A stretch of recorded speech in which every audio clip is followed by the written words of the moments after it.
A child appeared in the dead of night at the gates of a military camp, clothes torn, holding a newborn sister, a dry blood stain on his forehead. He didn't cry. He wasn't panicked. He just whispered, "My parents are gone. She's burning." That sentence was the trigger. It set off a chain of hidden events. Fake files, swapped medicines, a missing soldier, and an internal name that seemed innocent. When Sergeant Reeves decided to investigate, he didn't realize he had stepped into a maze where truth was wrapped in military orders, and the traitor wore a uniform like his. The clock struck 2:13 a.m. Wind swept across the dry desert ground.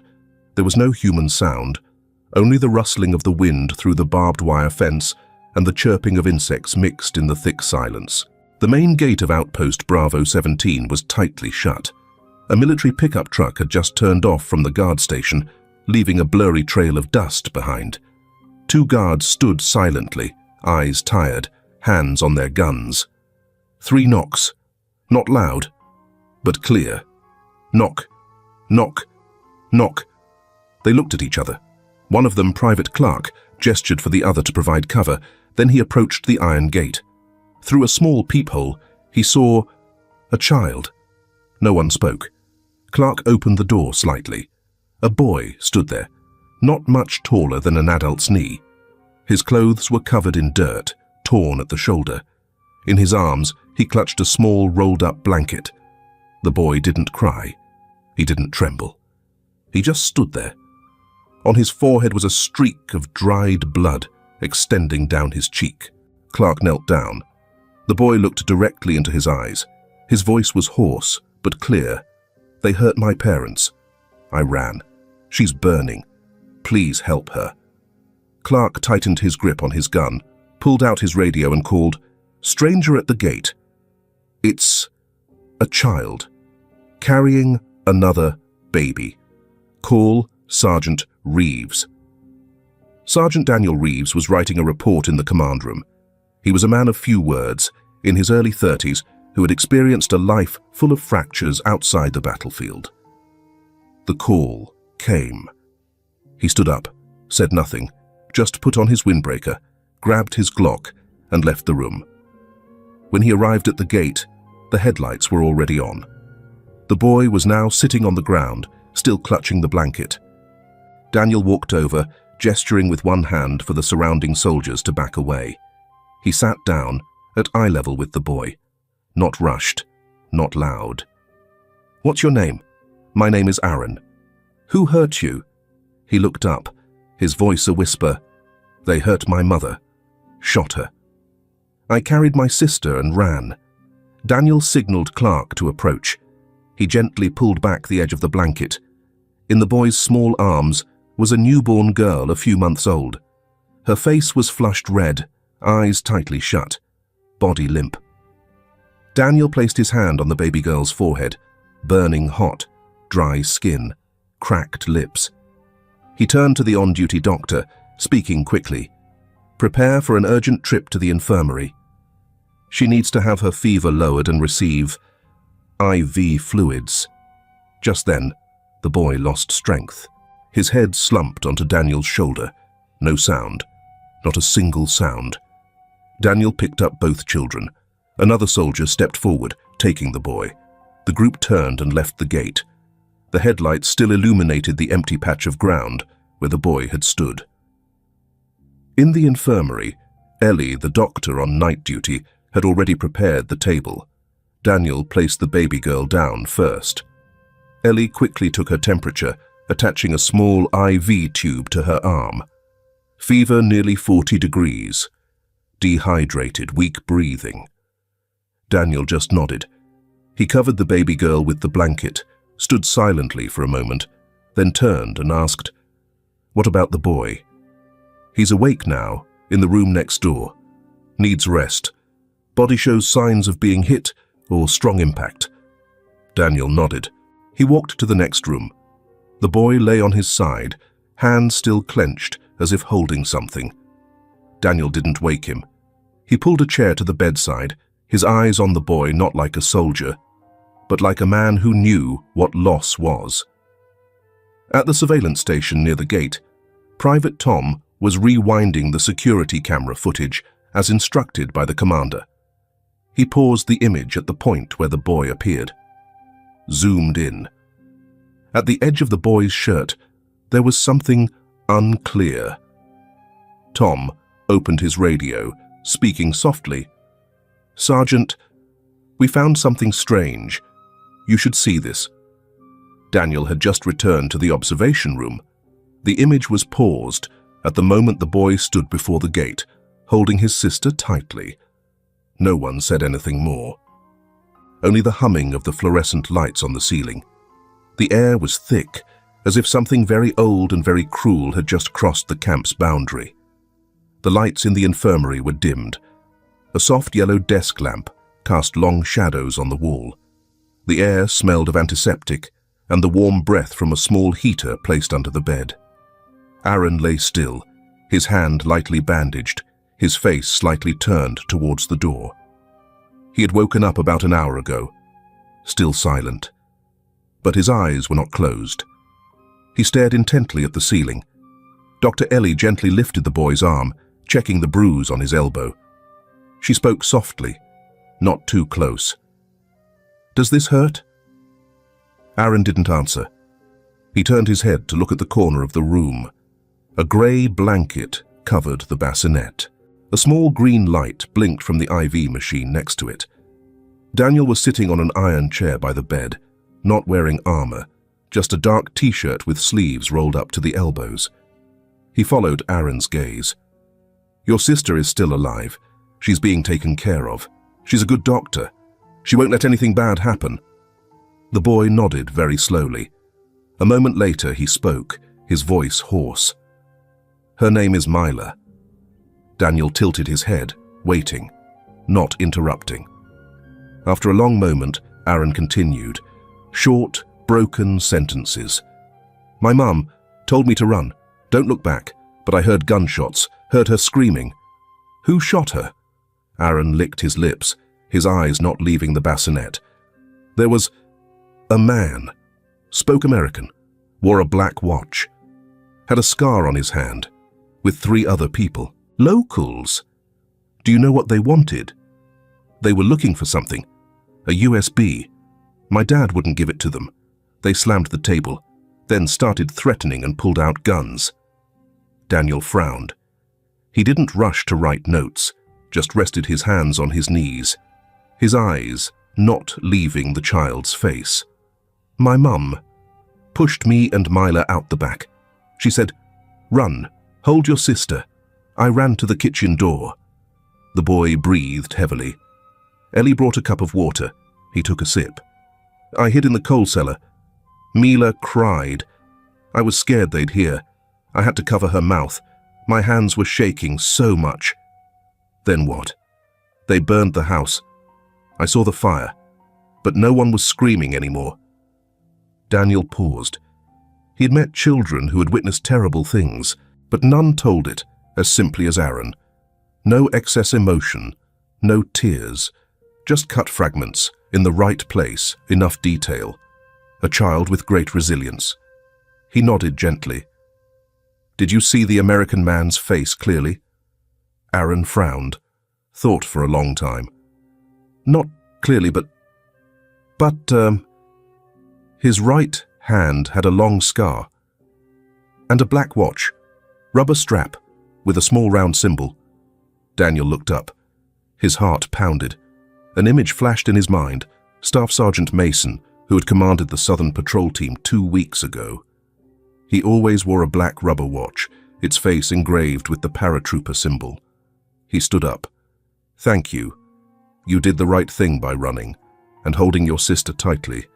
You are very brave." Aaron just nodded.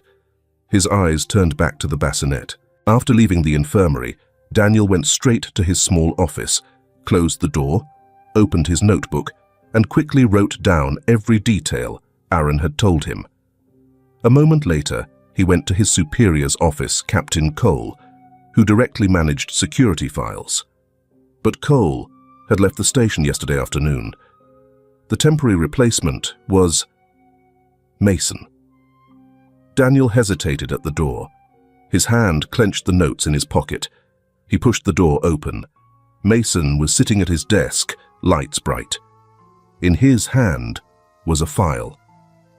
He didn't look up immediately, just flipped through the pages, his finger tapping rhythmically.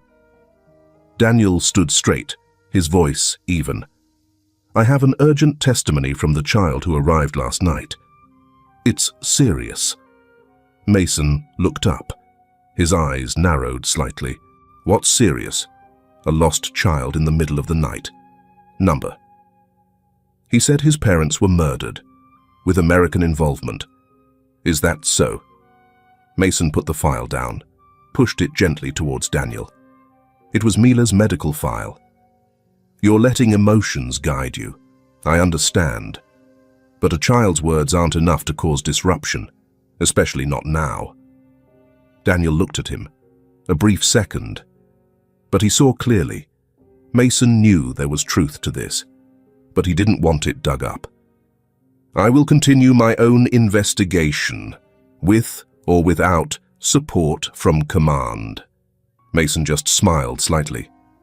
"Be careful, Reeves. Trust isn't always the best armor." Late at night, Daniel returned to his duty room. He stopped in the hallway. The hallway lights were dimmed. In the light cast from the infirmary, he saw Ellie standing by the door, arms crossed. She walked closer, whispering, "What the child said is true, isn't it?" He said nothing, just softly replied, "We should prepare for things that aren't simple." Ellie looked towards the sick room where a small light shone through the curtain. She said, very softly, "Something is wrong here." It wasn't fully light yet. The sun had only just touched the edge of the western hills. The desert wind still blew, cold and dry. In the backyard of Bravo 17 barracks, Daniel jogged around the empty lot, his steps even, sweat beading on his forehead.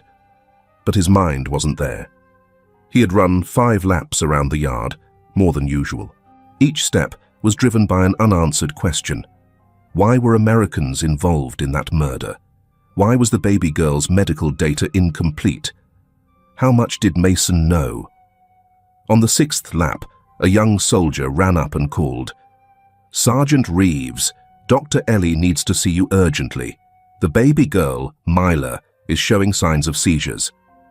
Daniel immediately turned and ran straight to the infirmary. Mila lay in the bassinet, her face pale, lips dry and cracked. Her hands moved wildly, eyes closed, but her body twitched slightly with each breath. The vital signs monitor emitted intermittent sounds. Ellie leaned close, cooling the baby's forehead with a wet cloth, speaking urgently. "Need midazolam pediatric dose for seizures. Urgent." Daniel turned to the on-duty nurse. "Get it from medical supply immediately." 5 minutes later, the soldier returned, empty-handed. "Supply says they don't have any. That type is under a temporary distribution halt since yesterday." Daniel slowly, very slowly, turned his head towards Ellie. "Is there anything strange about that?" Ellie nodded, her eyes still on Mila. "That medicine is always available. A barracks like this can't be without it, unless someone deliberately removed it from the usage list." Without waiting, Daniel put on his light armor, donned his cap, then strode towards the pharmaceutical warehouse, an area with its own key and managed separately by the logistics officer in charge. At the medical warehouse, he was stopped right outside the side gate. The person in charge, Corporal Redden, fumbled, clutching a paper manifest. "Sorry, Sergeant. The warehouse is undergoing an unusual inventory check. I'm ordered not to let anyone in, except designated personnel." "Who designated?" "I don't know. Orders from above. Through Captain Cole or Staff Sergeant Mason." Daniel was silent. Then he asked, one last time, his voice low, "Are you sure there's no midazolam in stock?" Redden looked down at the manifest, then quickly flipped 3 pages. It's marked, "Temporary transfer halt, internal reason." No detailed notes yet. Daniel said nothing more. He turned and walked away, his heart burning. Not because of Myla, but because of something else familiar, something he had encountered somewhere in those missions, reeking of concealment and filth. He returned to his small office, took out a thin black card, and inserted it into his personal computer. This was an access card he had used to assist a humanitarian translation team a few weeks ago. In the list of civilians who had contacted the military unit, there was the name Farid al-Zahir. Daniel recalled, Farid was a long-time translator who had assisted this entire barracks. He had helped bring Farid into the camp during a recent humanitarian mission precisely because he trusted this man to understand things that the officers did not see. Daniel pulled out his satellite phone and dialed a personal number. "Farid, I need to see you. Immediately. Can you come to the back gate of the barracks in 30 minutes? On the other end, a low, steady voice. "Yes, I'll be there." Half an hour later, in an empty container behind the kitchen, Daniel and Farid sat opposite each other. Farid had tired eyes, sun-darkened hands, and a slow but steady voice. "I knew the boy's parents. They were good people. The woman the baby's mother once gave me a USB, asked me to keep it safe if anything happened to them. But when I went back, their house had been burned. I don't have that USB anymore. Someone found it before me." Daniel leaned forward. "They were murdered because of the USB." "I believe so. Inside are lists of names, account numbers, shipping times. There are also people within the American military behind it. Not regular soldiers, people with power. Have you ever seen any names?" Farid nodded, looking straight ahead. "Once.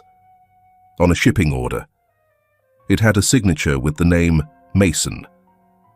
Daniel didn't answer immediately. In his mind, the scattered pieces began to fit together: the scar, the black watch, the absence of the medicine, and now the name Mason. At this moment, in the internal meeting room in the command area, Mason stood before 3 soldiers under his command. He didn't raise his voice, but his words left no room for contradiction. "That boy and the girl are a major risk. Clean it up." Mason opened his file bag, took out a blurry photo of Aaron's parents, and drew a red X through their names. Back in his office, Daniel saw the door ajar. It was dark inside. He drew his pistol, opened the door, and flipped the light switch. His desk was ransacked. The computer screen was off. He turned it back on, but the data on the main drive had been erased. Blank. Daniel approached, seeing a small piece of paper on the desk. No name. Just a handwritten note in black ink. "Don't let kindness cost you your life." Evening. Bravo 17 barracks was enveloped in a false calm. No sirens, no announcements, just a night like any other, unless one noticed the doors closed longer than usual, the averted glances in the hallway. In his room, Daniel sat before his computer. He had just set a new password after his personal data was erased the day before. The screen restarted. He accessed the internal camera system. The goal was clear. Check the video from the night Aaron and Mila arrived at the camp. A list of files appeared. He scrolled to the section marked 0210 North Gate External. But when he clicked to open it, a message appeared. "Video file missing or inaccessible." Daniel frowned. Tracing the access log, he saw that the video had been deleted from the main system, not a system error. Traces showed the deletion command came from an account with high authority. 30 minutes later, downstairs, Daniel knocked on the door of the technical team's machine room. Inside, Private Tom Riley sat before a large screen, typing away. Tom was about 22, quiet, a man of few words, who had helped Daniel fix his radio last week. Daniel knew he was trustworthy and good enough. "Tom, I need you to recover the deleted video from the surveillance system, the night Aaron arrived at the camp." Tom looked up, didn't ask many questions, just nodded and began to work. 20 minutes later, he found traces in the system log. Video was deleted at exactly 3:03 a.m. that day. The deletion command was confirmed with a high-level access code part of an internal code group. Only a few people have access. Daniel leaned closer. Specifically, who? Tom was silent for a few seconds, then spun the screen around. A line appeared clearly. Access ID M047, Internal Administration, Mason. Daniel tapped the edge of the table, his eyes no longer surprised. He just slowly exhaled. "Continue to recover the video, if possible." Tom nodded. "I'll need a few hours. The data isn't completely lost, just temporarily overwritten." Daniel left the room, not forgetting to lock the door from the outside.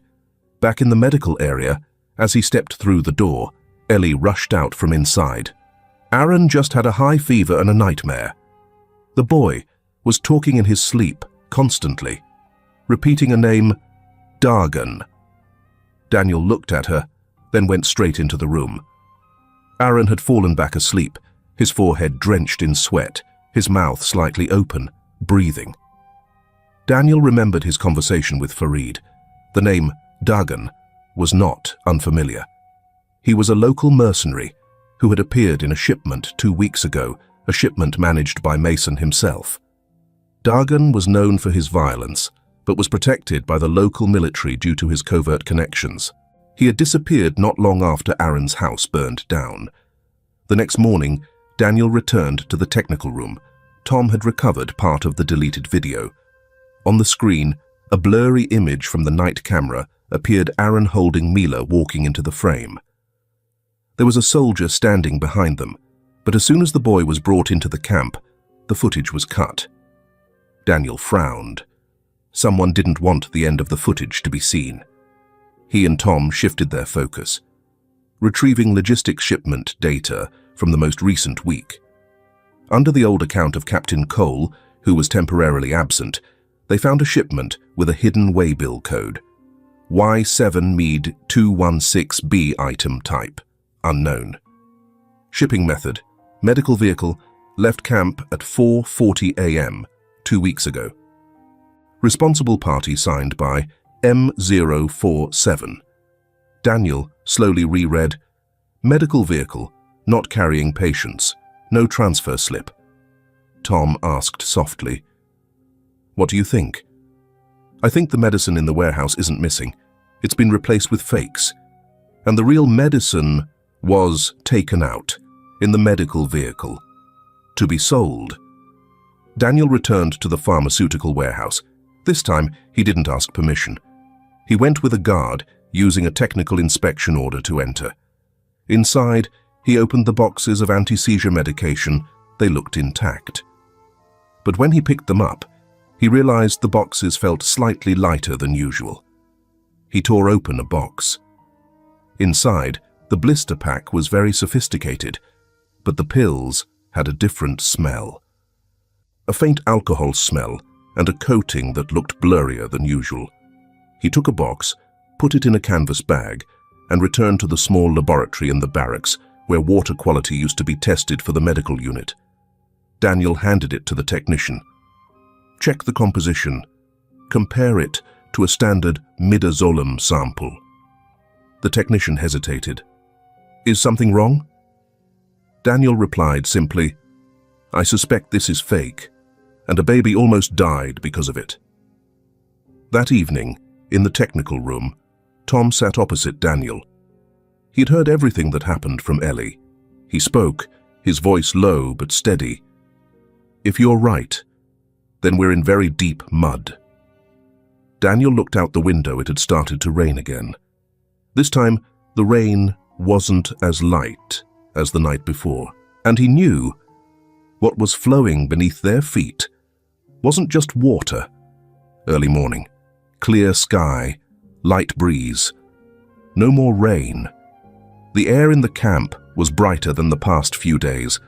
No one said it out loud, but everyone noticed the silence had become stranger than usual. Ellie stood by the infirmary door, arms crossed over her chest. Daniel walked over. Before he could ask, she said, "Mila's fever is down. Her eyes have opened a few times.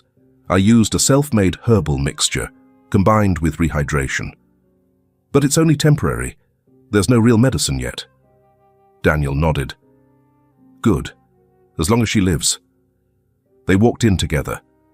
Mila lay still in the bassinet, breathing evenly, her hands moving slightly when light shone on them. Aaron sat next to her, holding a pencil, drawing on an old piece of paper placed on a hardback. Daniel pulled up a chair. "What are you drawing?" Aaron didn't look up, just softly replied, "I'm drawing a house." Daniel looked.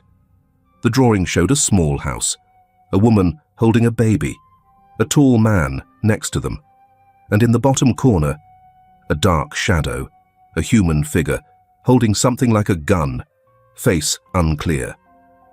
"Who is the person in the shadow?" Aaron put the pencil down. "I don't know his name." But he spoke in a hoarse voice, like smoke. His left hand trembled, and his right hand held the gun. On the gun, there were letters. Daniel leaned in. "What letters?" L-I-B-E-R-2-Y. I remember because the letters were indented, like a fingernail pressed into soft ground. Daniel was silent. The Liberty pistol. It was Dagon's personal weapon. He had been reported for excessive force, then had his name removed from records while working with Mason's logistics team. The boy didn't just remember details. He remembered every frame as if it were imprinted. "Aaron, have you ever learned to draw?" "My mum taught me. She said when you draw it, the memory stays on the paper, not in your head anymore." Daniel didn't know what to say. He gently stroked the boy's hair, then sat down, leaning his back against the wall. A moment later, he spoke slowly. "I had a daughter. Her name was Anna. She was sick. She died when she was 5. Do you keep her picture?" "Yes, but I don't look at it much anymore. I just need to remember that she used to laugh a lot." Aaron nodded. "Mila laughs when she sleeps. When she doesn't have a fever, her mouth curves." Daniel didn't answer.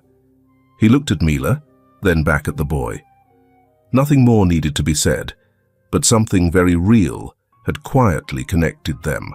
Not a soldier and a child, but a father and a child who had just lost both parents. Afternoon. Ellie walked quickly into the room. She held a small zip bag containing empty pill capsules. "Test results are in. Fake goods." "Are you sure?"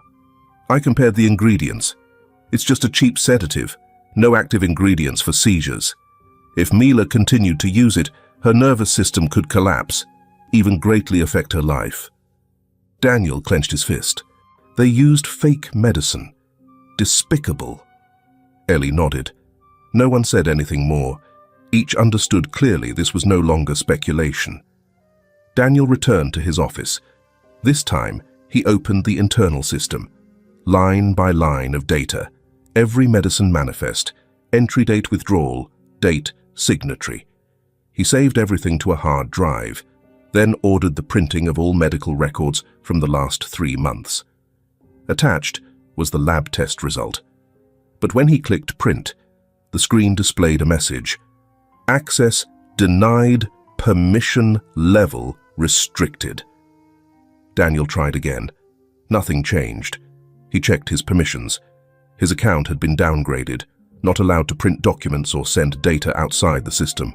He exhaled slowly, looked around, checked thoroughly.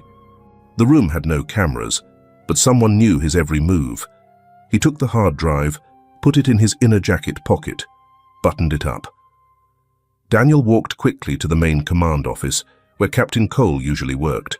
The door was unlocked. Inside, 2 soldiers were tidying up documents. "I need to see Captain Cole." Sorry, Sergeant. The captain is on temporary leave. Left the camp this morning. Daniel frowned. Who's replacing him? A soldier turned around and said, Staff Sergeant Mason is temporarily managing the work. At the same time, the door to the auxiliary command office opened. Mason stepped out, holding a coffee cup, looking nonchalant. Daniel, I heard you were looking for me. Daniel looked at him, his gaze unwavering. I need permission to send documents to headquarters. Mason smiled slightly. What documents? A medical report? Or your private investigation log? Daniel didn't answer. Mason took a sip of coffee, then put the cup down. I told you, Reeves. Here, we don't let stories from a child's mouth cause internal disruption. Daniel stood up straight. So what are you going to do? Silence me, then pretend nothing happened? Mason replied, his voice much colder. I intend to keep this barracks from being plunged into chaos just because a few people can't control their emotions. The room instantly grew cold. Daniel didn't reply. He looked straight at Mason, like an unspoken declaration. Mason walked over, hands in his pockets, his face indifferent. We're not the FBI, Reeves. Don't let pity mess with military orders. Daniel didn't respond. Mason stopped exactly 3 steps in front of him. You've gone too far, very far, and I think you know the price of that. The wind blew strongly. Daniel turned and walked away, saying nothing more. But in his mind, the plan had already begun to move. If he didn't act fast, the 2 children could be in danger. That night, in a dark corner behind the old kitchen, Daniel met Farid. No one else knew. They spoke quickly, without dawdling. I need to get the 2 children out of the camp. They can't stay. Is there any aid helicopter coming into the area soon? Farid thought for a few seconds. There's an international relief team preparing to deliver medicine and food. They'll land 10 kilometers from here in 2 days, but if you need it sooner, I have a contact. Doesn't have to be legal, just has to be safe. Farid nodded. Let me make the call, but it will take a few hours. Daniel squeezed his shoulder gently. As long as you trust that person, I will trust them. Early the next morning, Ellie took Mila down to the underground medical area, which was an old abandoned medical bunker after the new infirmary was built. Few people knew about it, and there were no cameras. She brought a flashlight, a water bag, and a few reserve oxygen tanks. Mila was wrapped tightly in a sand-colored blanket, making almost no sound. In another room, Daniel kept Aaron in the technical room with Tom. The boy was asleep after a light meal. Daniel locked the door from the inside. Keep him here. I have to go out and check the gate line. Tom nodded. I've finished the fake medical transfer order. Sent it to the system. The patrol team will think Ellie is just transferring medical supplies between the old and new warehouses. Daniel squeezed his hand a little tighter. Thank you. Evening. Around 9 p.m. Daniel returned to the technical room. But when he opened the door, the room was empty. Aaron was gone. The pillow was still indented where he had been lying. A small shirt of Aaron's had fallen next to the chair. Daniel immediately turned around, ran to the lab, not there. Called Ellie on the radio. She was still in the bunker. No one else had gone down besides her. He clenched his radio. Just then, his phone vibrated in his pocket. A message from an unknown number. Just one sentence, no punctuation. I have the boy. Want him alive? Come alone. Don't bring anyone. No location. No specific threat, but too clear. Daniel returned to the technical room, opened a drawer, pulled out his Glock, checked the ammunition. He took out a small knife, tucked it into his boot. Walking towards the door, he stopped when he saw Tom and Ellie waiting. Ellie held Mila, the baby girl, was still asleep.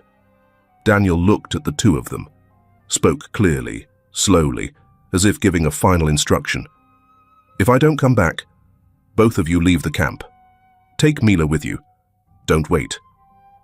Ellie tried to say something, but he shook his head, not letting them react, not letting them stop him. Near midnight. The sky was overcast, no rain, but a thin fog. Bravo 17 barracks was unusually quiet, only the soft rustle of the wind and the intermittent blinking of security lights. Daniel walked alone through the old warehouse complex, following the GPS signal from the anonymous message. The coordinates led him to an abandoned military warehouse located next to the broken equipment area, far from the camp's center. He stopped before the iron door. A fresh scratch ran along the hinge edge. The door was unlocked. Daniel pulled the small knife from his boot, clutched his gun in his other hand, and gently pushed the door open. It was dim inside. A single light bulb flickered from a corner of the ceiling. The space smelled of grease, dust, and rusted metal. In the middle of the warehouse, Aaron was tied to a chair, his hands bound behind his back, his mouth gagged, his head bowed. Around him were 3 lightly armed men. Their uniforms were stained, with no insignia. They stood a few steps apart, maintaining tactical distance. The man closest to Aaron stepped out, tall, broad-shouldered. His right hand wore a black watch. His left wrist had a long scar, faint under the dim light. In his hand, he held a black gun, engraved with silver letters. Liberty. Dagan. Daniel stopped, maintaining his distance. "Are you Dagan? And you're the meddling soldier." His voice was hoarse, just as Aaron had described. "I came alone. The boy is innocent. Let him go. His fault is remembering too much."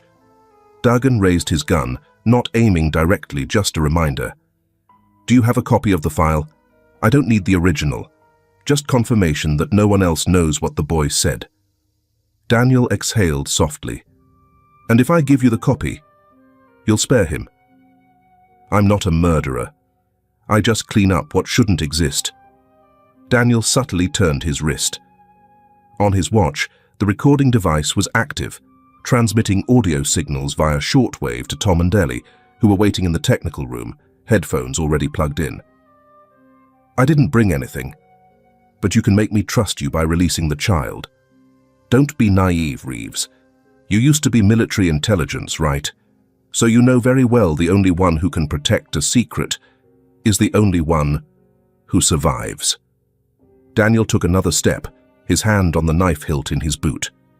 "Then, let me tell you something. What you're protecting isn't a secret. It's rot." Dagan raised an eyebrow, realizing the atmosphere had changed. But before he could react, Daniel kicked hard at a metal barrel nearby, creating a deafening clang. In that instant, he lunged straight at Dagan, as fast as a well-prepared counterattack. The 2 men collided. Dagan lost his balance, was pushed back towards the wooden shelf, losing control. The other 2 men were startled, stumbling, and before they could do anything, Daniel rolled to the side, pulling a folding table between himself and them. A shove from the side caused the iron rack behind to crash down. Aaron, though, still tied, used his feet to kick over the steel rack. The shelf tilted towards one of the approaching men, forcing him to retreat. Meanwhile, Daniel closed in on Dagan, forcing him to the floor, restraining his hands with a zip tie quickly pulled from his pocket. Dagan struggled, but couldn't escape. "You don't know what you're messing with," Dagan snarled through gasping breaths.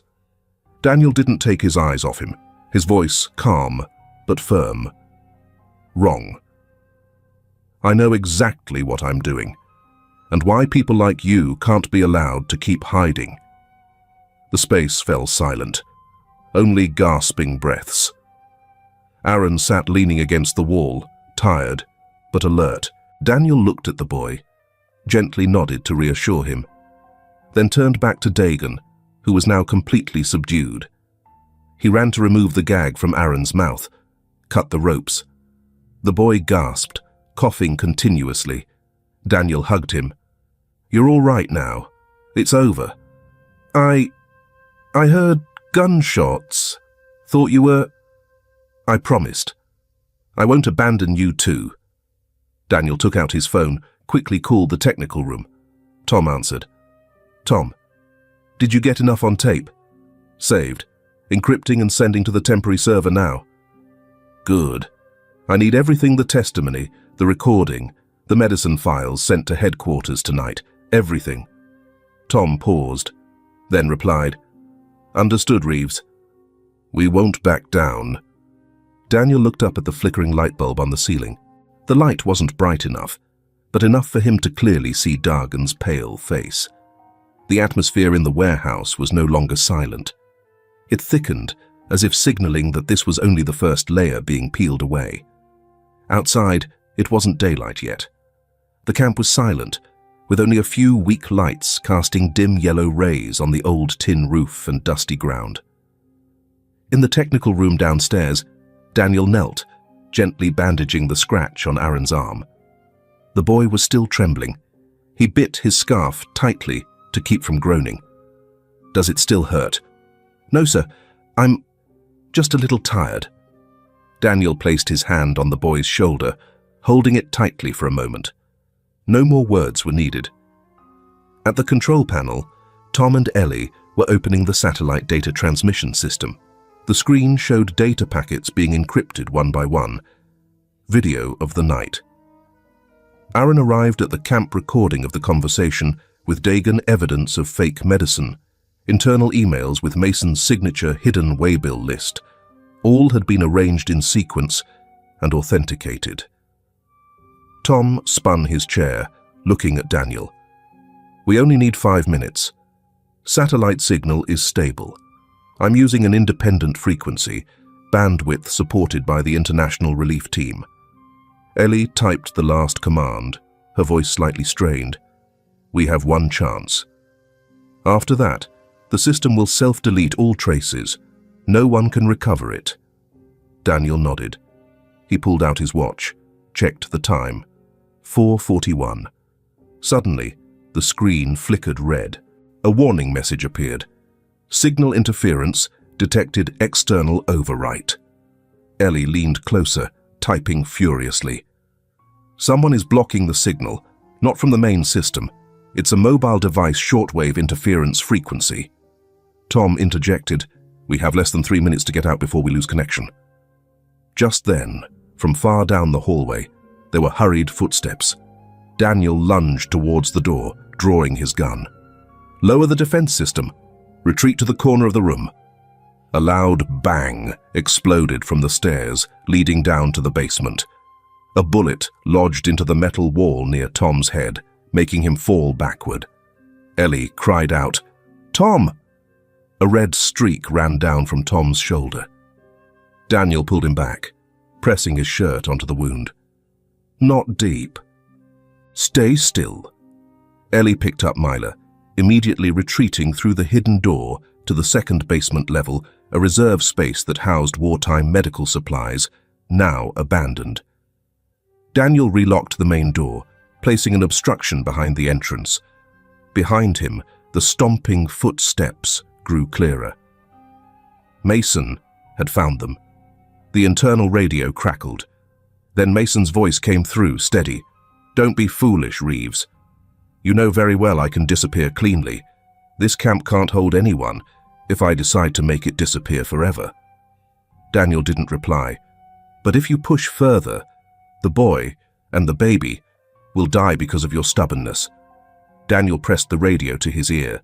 "I've already chosen. Now you choose."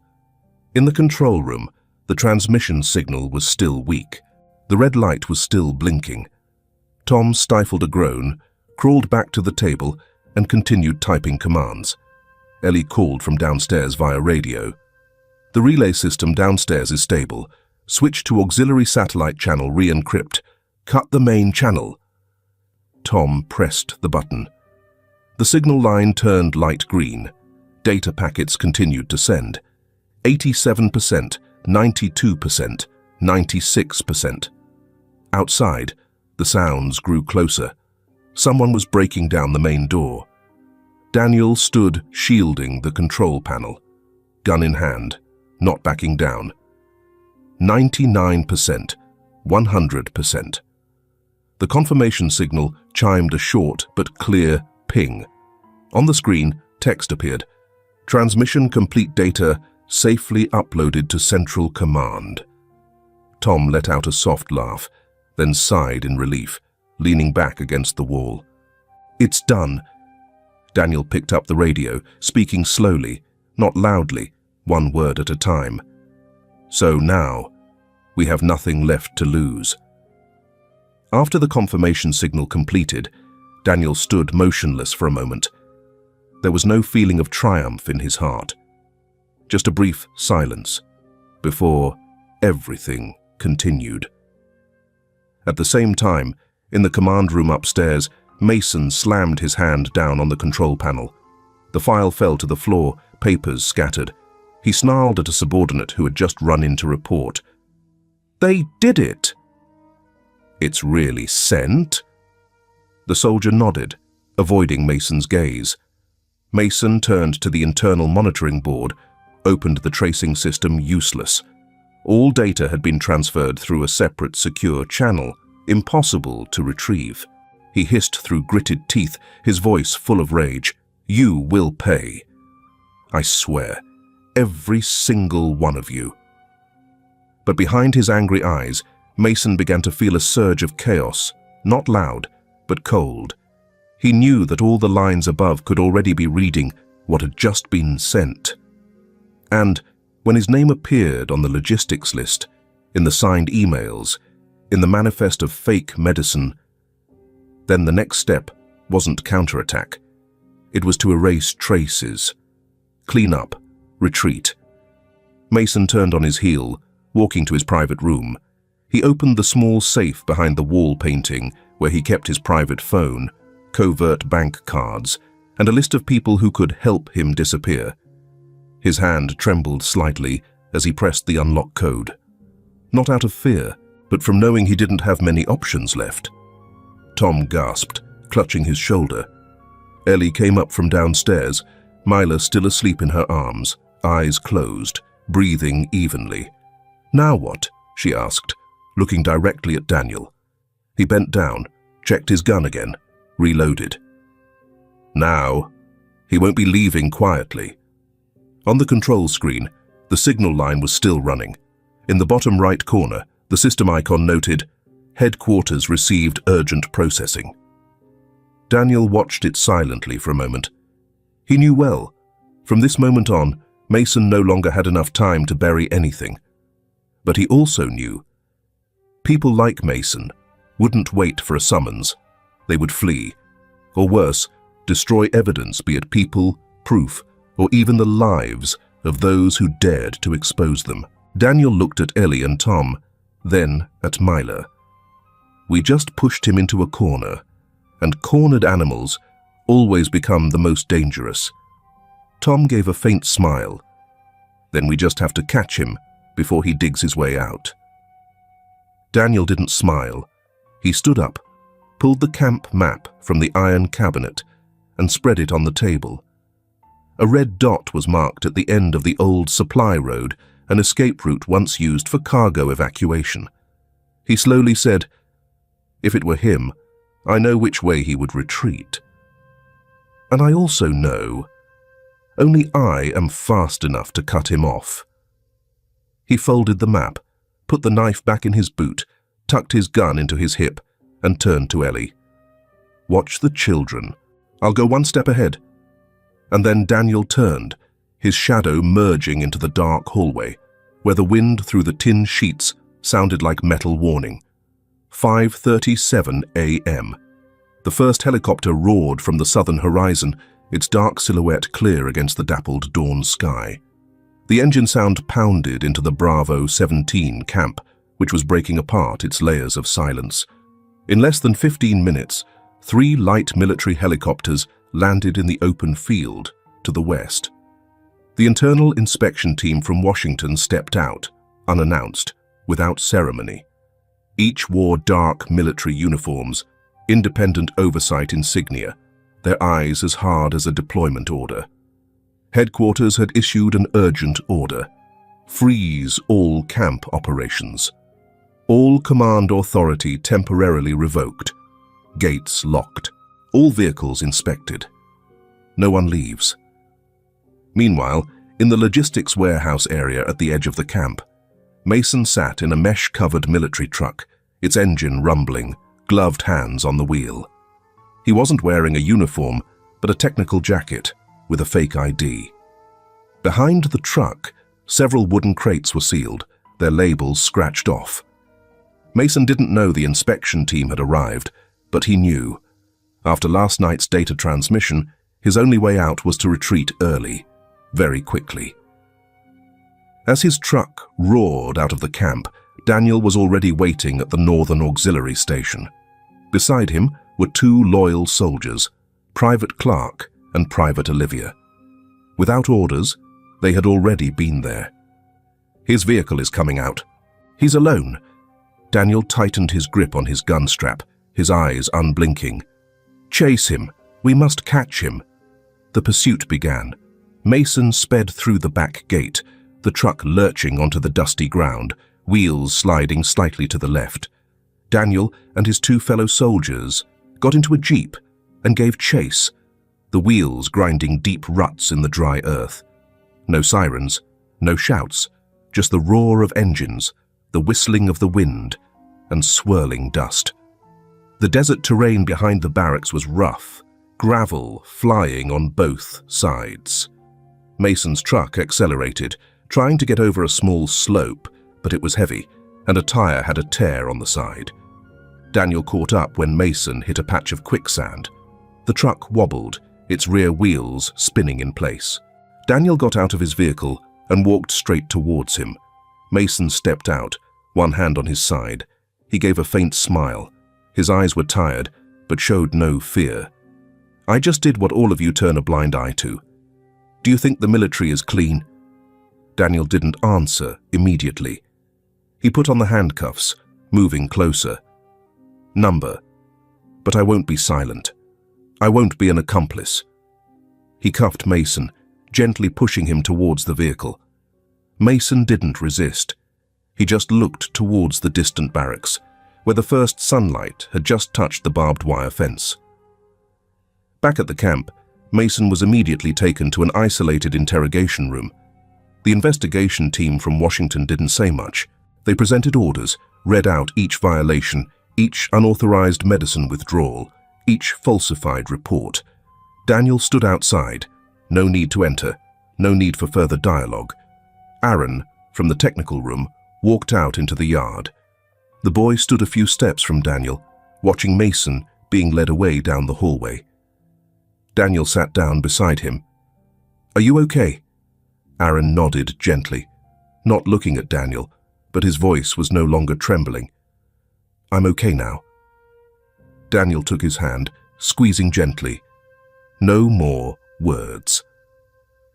An hour later, in the medical area, Ellie held Mila in her arms.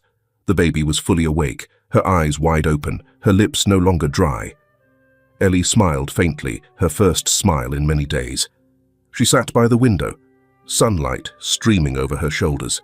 Farid stood in the hallway, watching the scene for a moment, then walked towards Daniel, bowing his head and saying briefly, "Thank you for not staying silent like the others." Daniel didn't reply. He just nodded slightly, then turned and walked towards the grassy area behind the barracks, where there were no helicopter sounds, no alarms, only the early sun and gentle breeze sweeping across the ground that had been silent for too long. Sunlight streamed through the large glass window of a bright room, located within the grounds of a care center in suburban Virginia, a place that receives young victims of war, especially children from conflict zones. At the wooden table by the window, Aaron was drawing. His hand didn't tremble as before. The pencil moved steadily. The sun shone through his hair, casting shadows on the unfinished drawing. Next to him, Mila slept in a white crib. She breathed evenly, her hand clutching the edge of the blanket, no longer showing any signs of the long nights of fever. Outside in the yard, birds sang. Leaves gently fell on the stone pathway. Daniel appeared at the room door. He wore a simple shirt, no longer his uniform. In his hand, he carried a paper bag with milk and children's toys. He stood still for a moment, looking at the two children. "What are you drawing, Aaron?" The boy turned his head, his eyes brightening. "I'm drawing a new house, with Mila, and you too." Daniel walked over, placing his hand on his shoulder. "I would love to see that drawing." They said nothing more for the first minute, just a complete presence, needing no explanation. Late afternoon, Daniel and Aaron walked along the small lake behind the center. The water was still, reflecting the pale blue sky and a few thin clouds. Aaron put his hands in his pockets, walking close to Daniel. He was silent for a moment, then asked softly, "Do you think my parents can see me?" Daniel didn't answer immediately. He stopped, looking at the lake. "I think they are proud, because you protected your sister and you told the truth. Not everyone can do that." Aaron nodded. He didn't ask anything else. Returning to the room, Ellie was already sitting at the table, holding a thin file. She smiled when she saw Daniel and Aaron enter. "New development." Daniel took the file, flipping through the red-stamped pages. One page had large print in the middle of a section. "Confirmation of legal adoption, Mila J." Ellie gently touched Daniel's arm, her eyes conveying an unspoken but clear trust. Daniel picked Mila up from the crib. The baby woke up, opened her eyes, then rested her head on his shoulder as if she'd been familiar with that warmth for a long time. He looked through the window. The sun was still stretching across the lawn.